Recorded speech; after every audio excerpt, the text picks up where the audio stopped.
Hello again, everyone. This is the afternoon session of the keynote presentation. And this afternoon, we have Professor Shinuh from College of Music at Seoul National University. She will talk about an ancient Hebrew ritual through the eyes of 20th century composer, Psalm number 20 for orchestra. Welcome, Professor. And Professor warned me that this afternoon we have a serious talking. So be prepared. Okay. Thank you, Professor. Go ahead. Thank you very much. This is my great pleasure and honor to be here. Actually, my college, I'm teaching composition, Seoul National University, and PGVIM just recently had MOU. And then your student came to my college, and 3 of my students come with me. So this is kind of an exciting moment to start exchange between the institutions in Asian countries, and I'm very glad and look forward to it. Today I brought my piece, which is very old piece of mine, 20 years ago, when I did my doctorate degree in Britain. I wrote this piece, Psalm 24 Orchestra. The reason that I picked this piece up for this session is because of the title of the title of this symposium is Music, Myth, and Reality. So I thought that this piece will be relevant to talk about myth and music and reality. Let me just explain about myself. It will help you to understand. I was educated in Korea. I did my first degree in Seoul National University, 4 years with Professor Suki Kang. And then I went to Britain to study with Michael Finney in London. And I stayed with Michael Finney for 8 years in Britain until I finished my doctorate degree in the University of Sussex. And I came back to Korea and I got a job at my college, Seoul National University. And this is about 18 years since I first starting my teaching. This morning I asked a question about pretty tough question about the education in Asian country, like traditions in Asian traditions and the Western education systems. The reason that why I was asking that was because in Korea we have a pretty different systems. We are very much influenced from Western classical music. So if in Korea we call it music, then everybody just understand it's kind of a classical music, or like not like traditional music. So that background, I just ask a question. You can probably understand why I'm saying this, because I was brought up in a very big influence of Western 20th century avant-garde music when I was a student in Seoul.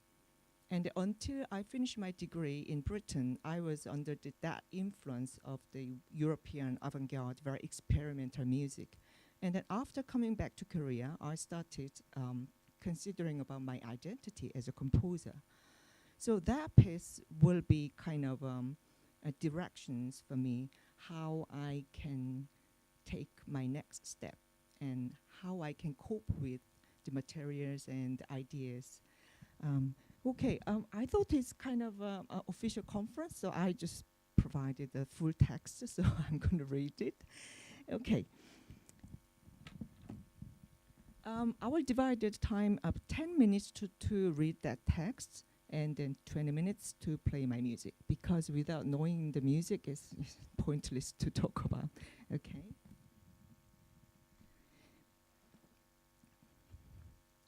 So the title is An Ancient Hebrew Ritual Through the Eyes of a 20th Century Composer, Psalm 24 Orchestra by Shinuh. Throughout history, the Bible has inspired many composers, artists, and writers. From its power to inspire, we have been given a tremendous amount of religious music, artwork, and literature. For believers, the Bible is the truth of God's word, but non-believers also find a great deal of value within the text. They feel it encapsulates the vibrant mythology and literature of ancient Israel. My orchestra piece, Psalm 20, 1994-6, revised in 1998, is based on my research on ancient Hebrew music and the Book of Psalms, and inspired by an ancient Hebrew ritual during the reign of King David. Rituals in the Bible inflame my imagination and stimulate my drive to challenge myself as an artist. As I was in the midst of my research, I was struck in two different ways. First, this ritual is likely historically accurate. It was something rare. It was a product of ancient Israeli culture and musical style. It is notably different from any liturgy of Western Christian churches. It is far removed from Gregorian chant or any of the great masterworks of Michelangelo in the Renaissance tradition that we have come to expect as a representative religious painting. It is truly authentic, pure Hebrew that is hard to conceive of while being inundated with contemporary religious imagery. To the modern ear, it is exotic, easily distinguishable from anything found within the Eastern Orthodox, Roman Catholic, or Protestant tradition. Second, as we can see through the book of Revelation and the prophets, God is revealed.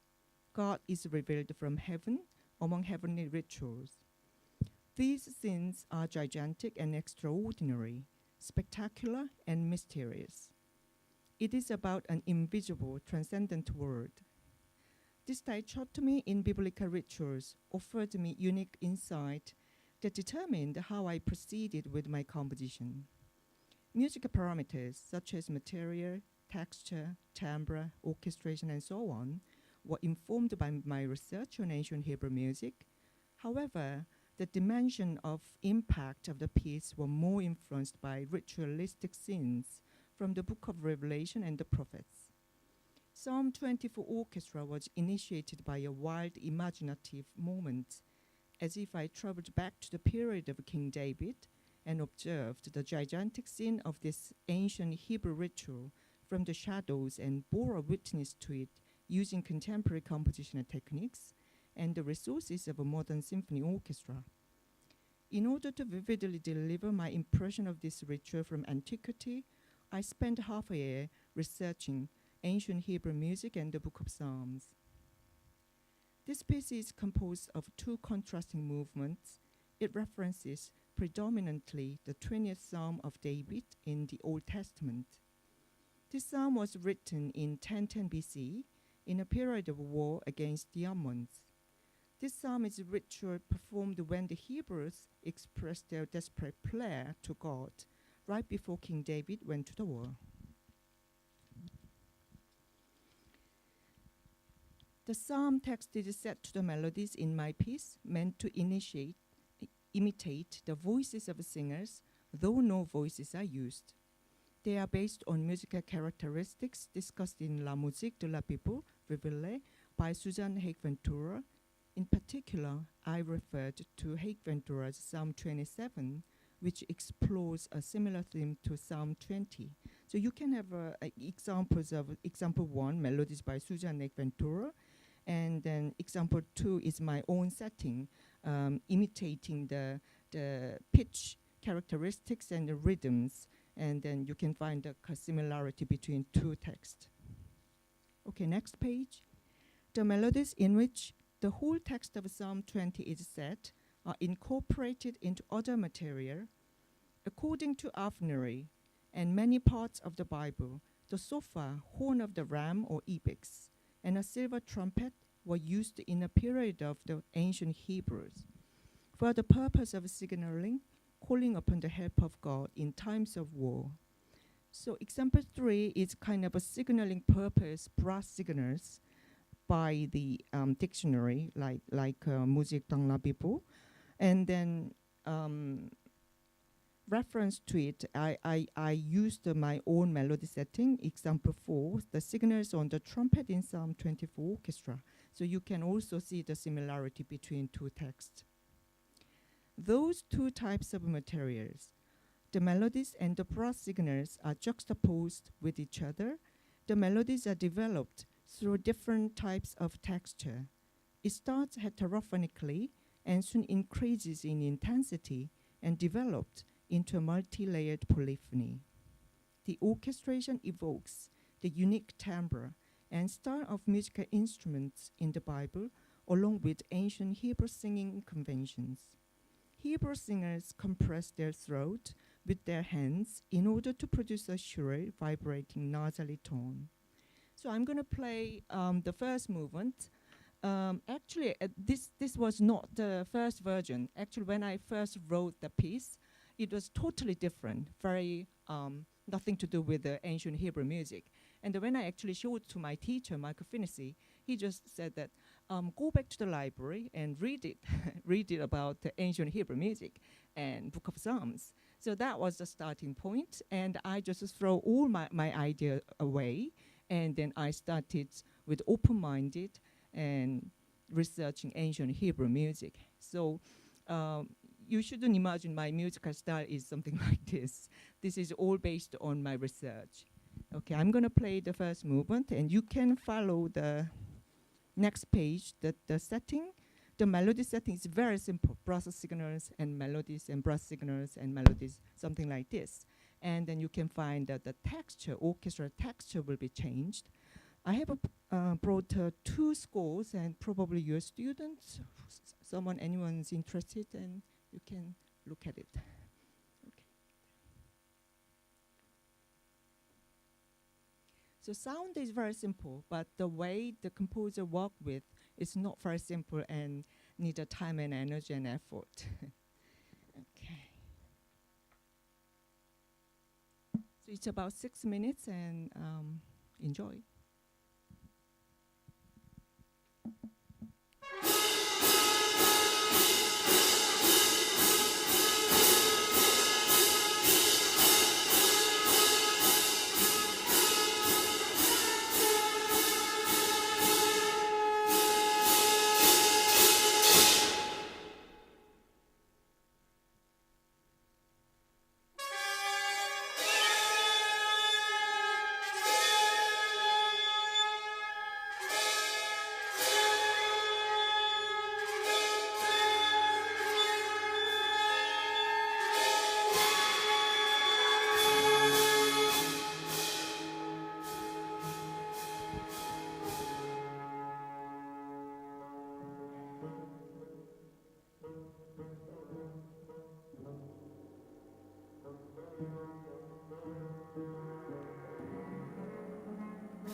Yeah, this is the first movement, and this is the performance of a BBC Philharmonic Orchestra in 1998 in the ICC in World Music Stage in Manchester.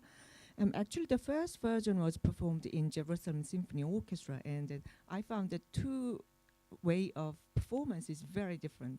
The Jerusalem Symphony Orchestra played in very folk tune, very mostly Eastern way of performing, and this one is very, I found, is very symphonic sound of Western classical symphony pieces. So now let's move on to the second movement. The first movement is like as if I just taking a time machine and go back to the period of BC 1010 and then just look at the ritual of King David and ancient Hebrew. Ancient Hebrew is a great, massive ritual, and I witnessed it, and that is kind of interesting imagination. And second movement is based on the old materials in the first movement, and then I transformed in different ways, and then tried to my philosophy and my way of interpreting the Psalm 20 in my own interpretations. Okay.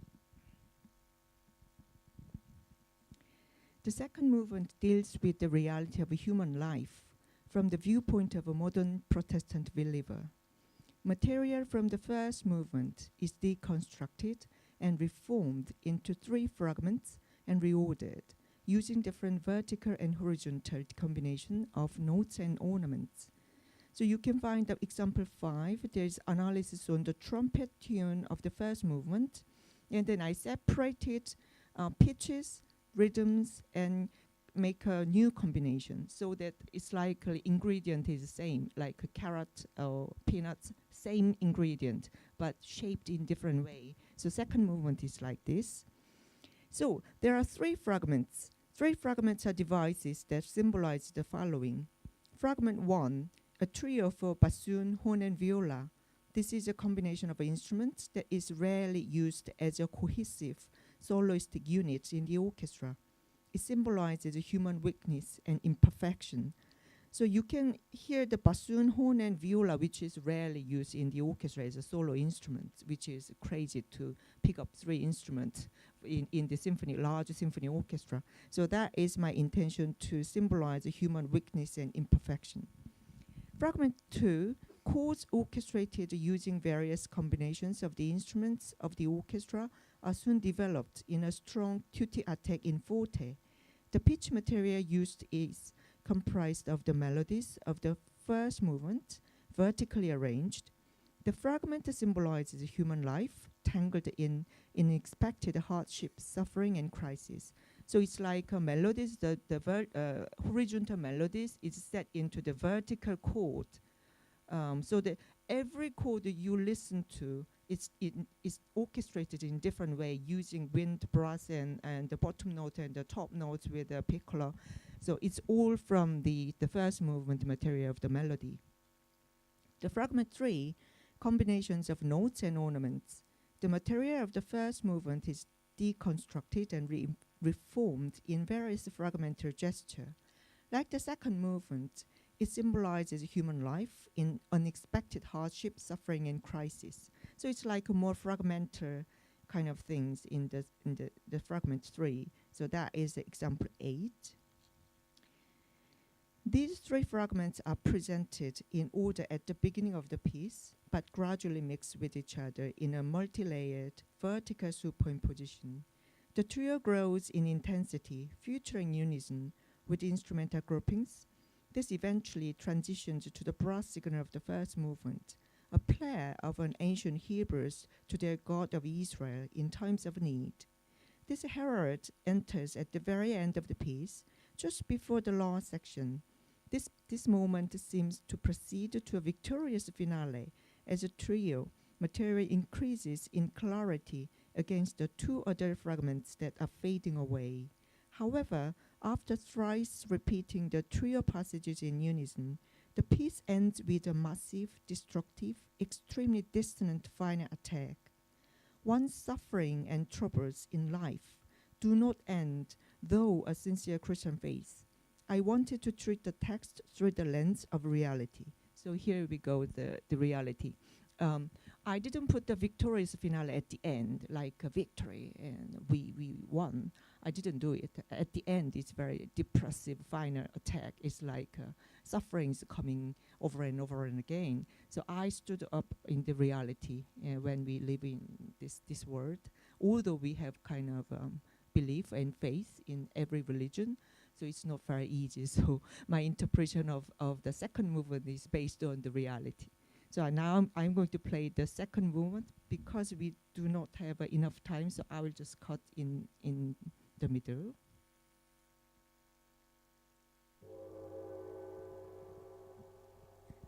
So here's 3 fragments. The fragment 1, bassoon, horn, and viola trio.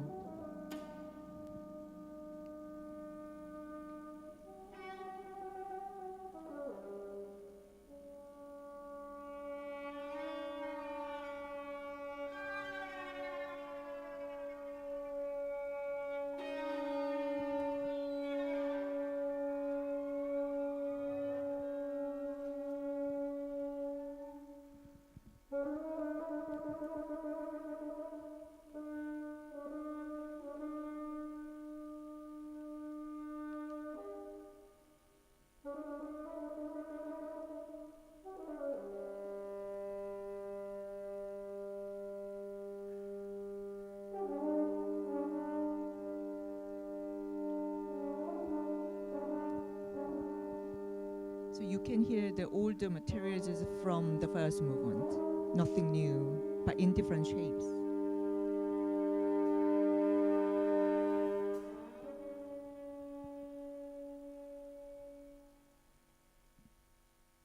And the example 7 is coming. The chords.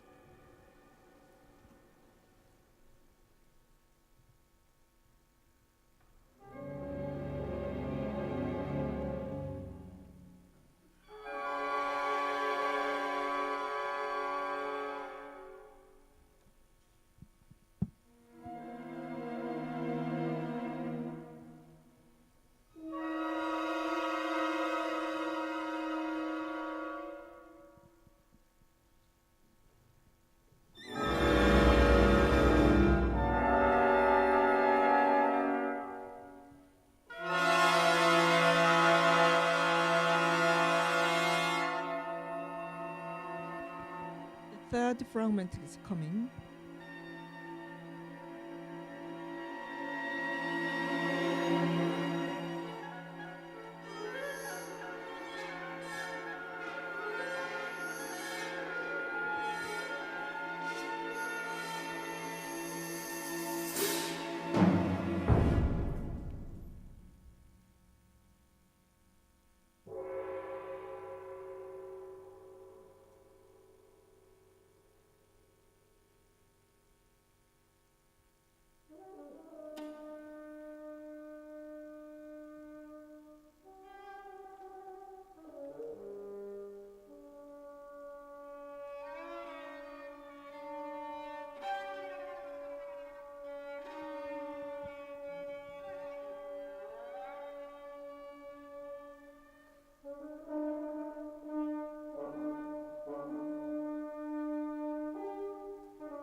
So it's like trio getting firm and firm using the unison of the instruments. Like firstly, bassoon, horn, and viola solos come, and then the bassoon, group of bassoons, and group of violas, and group of horns getting stronger and stronger.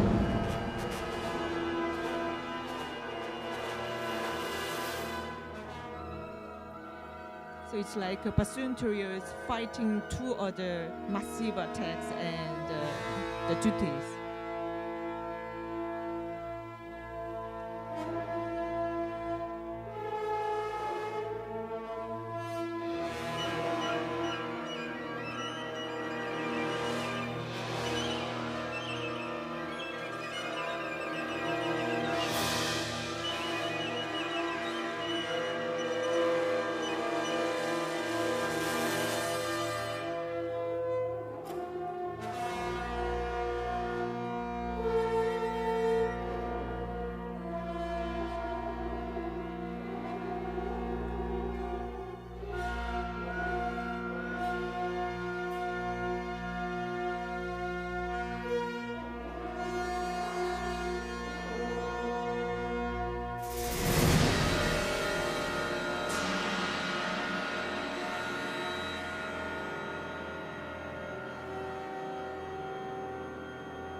So it's more and more returns to the beginning of the first movement, the brass signals, which is calling the help of God.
Yeah, then the original melody repeated 3 times, and I'm going to play the very coda last finale.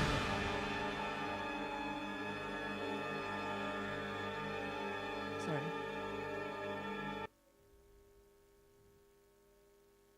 So after repeating 3 times, and this is the last section.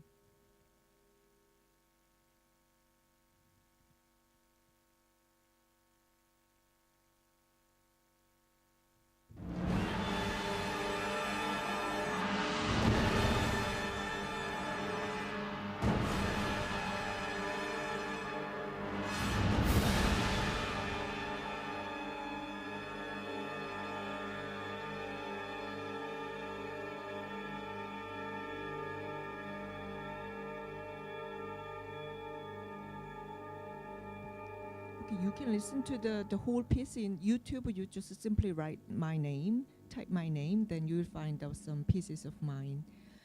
I'll quickly finish the last section. Though I was very inspired by the evolutionary divine images of ritual scenes in the Book of Revelation and the prophets, in the second movement, I chose to approach this material as a living contemporary composer and Christian, and left the possibility of a transcendent divine power to the imagination of the audience.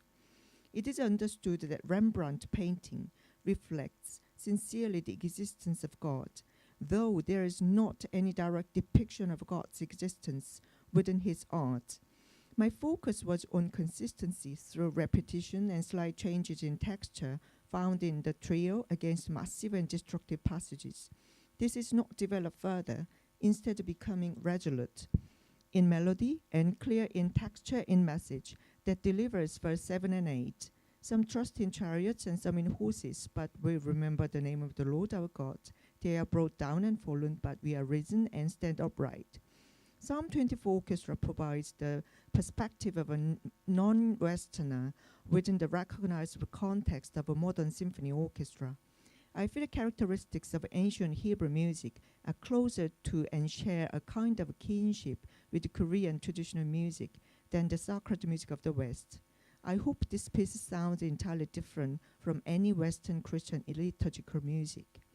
The second movement conveys more of my personal thought about the text. Verse 7 is the most important in this piece. Religious belief is expressed in the music through the constant foundation of the trio against more fickle fragments. Psalm 24 Orchestra stands on the side of the real world, in awe of the existence of God in an invisible, transcendent world. So this is from me. I just hope you can understand how composer work with the fantasy. Fantasy comes from anywhere, but actually we are standing on the real world. We have to sort it out, the way and technique, compositional technique, how to cope with and deliver this fantasy, personal fantasies to the audience. So this is it. And any questions and comments, please? Yes?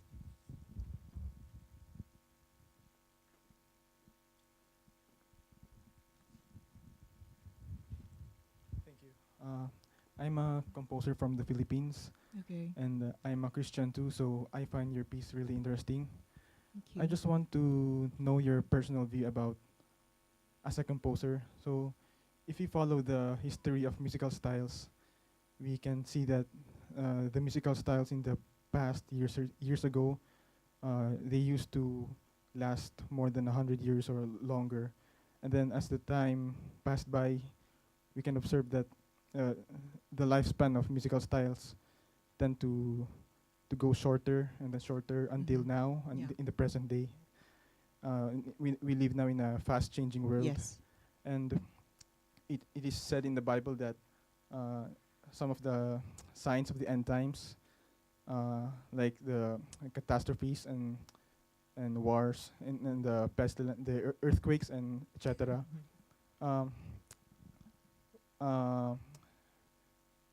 Biblically speaking, do you believe that the present course of music history somehow mirrors the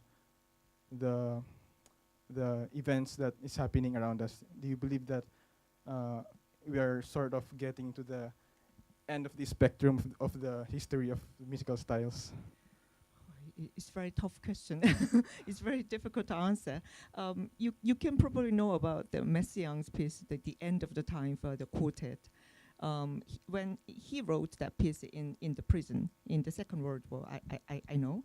And then, yeah, every age is believed that this is the end of time. And so I don't know. I'm not a prophet. I'm a composer. So I'm just living these ages with a sincere and effort. That's all. So I don't know.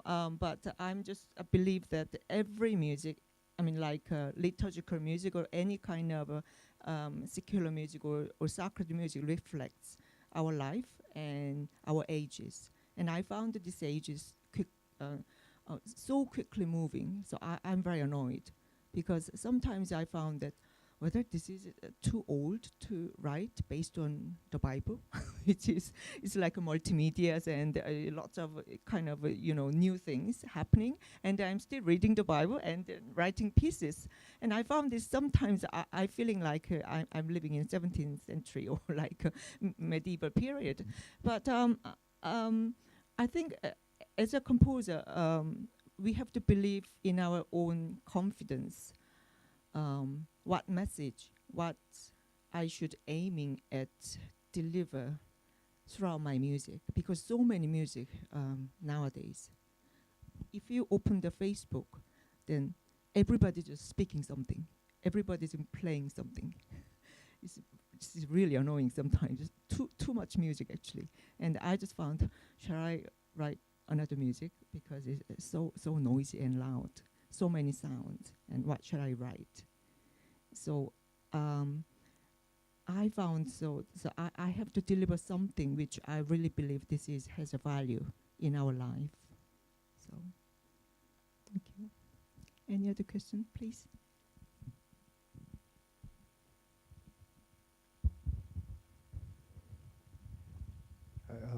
First of all, thank you for sharing that, and your inspirations is very interesting to hear that.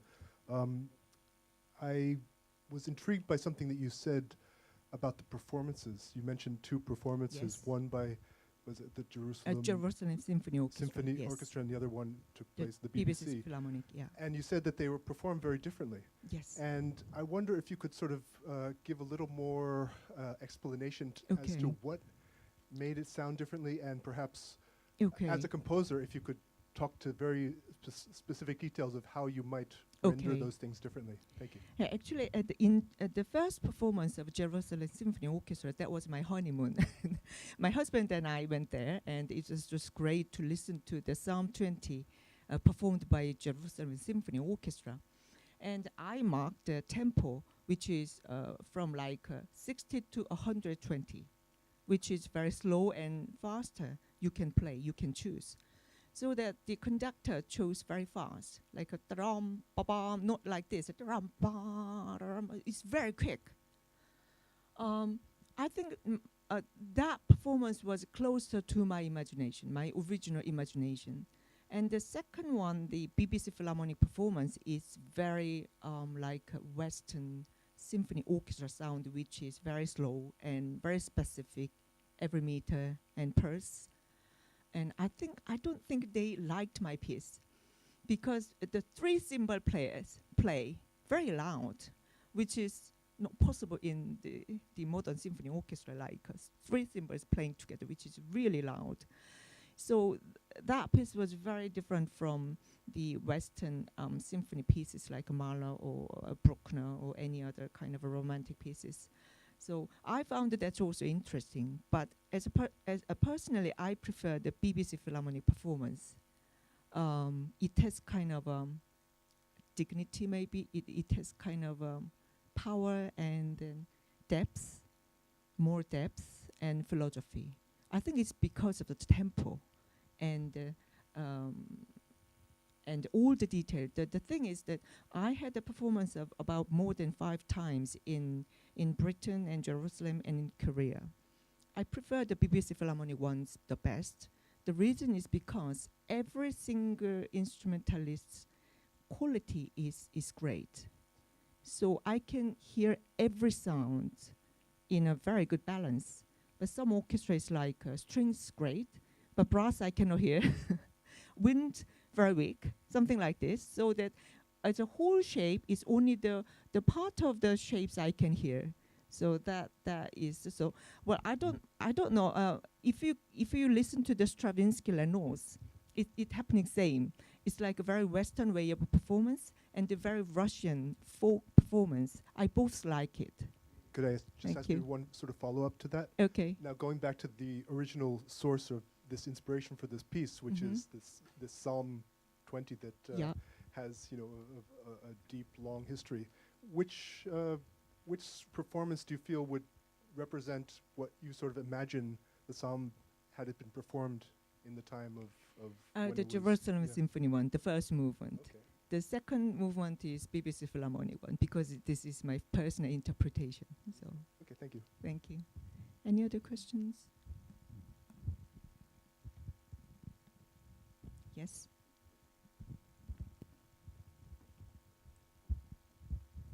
Thanks, Shinuh. The point you made about needing to go to a source that was further away from the West in order to get to a tradition that was closer to Korea. I was really interested why not to explore the possibility of something from Korea itself? Is it too far removed in terms of the... I did. Right. It was written in 1994 to 6 and 8. And Yes, of course. in 1997, I had a piece called 보태평 in 1997. So I quoted court music, Korean court music. The Korean singers sing in a traditional costume and with the Western instruments. So I'm actually exploring that. That evokes me to the interest of Eastern traditional culture. Mm-hmm. So I found this like let's say the Christianity is for Korean it's like more like a Western kind of, the Jesus is looking like you or like a Westerner rather than the Israeli people. But actually the Bible was written in Jerusalem and this area. So yeah. But your first point about when you were studying in Korea, you were essentially studying Western classical music. Yes, yes. But then that was called music. Yeah. And it's just tracing the journey Okay. to where you are now from a perception that you therefore must write like composers that come from a very long way away but are the core of the tradition you're studying. Has that been a constant journey? I mean, yeah, I think back to home. Yeah, I'm getting mature and mature. I'm about 50 now, and when I was young, I really hate Korean music actually. I didn't really like the sound itself. But the time goes on, I just found the kind of authenticity in Korean traditional music. And when I actually was a student in London, my teacher, Michael Finnici, always talking about you have kind of a tendency of Eastern taste. Because my music, it has a tendency of more linear than the kind of vertical kind of things. But my teacher was a pianist, and he's very good at improvising everything. So I was very bad at doing that. But I had no problem with making an improvisation of the melodies. Because the Eastern music is based on just melodies and singing together and in heterophonically. So I think although I didn't really like my tradition when I was young, but I still had a kind of blood in myself. So I think I'm just finding out that I'm mature enough to know about the value in Korean traditional music now than before. Any other?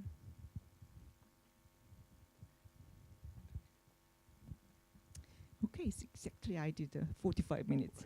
Thank you. Thank you very much for this Thank you. opportunity. And it's a very interesting discussion indeed. I'm sure that our composers here and musicians here would like to talk about this to you more. Thank you. Thank you. So if so, then we have a break at 3 o'clock. Then you can discuss it with Shinuh then. Okay, thank you. Now next we have another session about Ajahn Bruce Gaston. So just wait for a few minutes for setting up. Thank you.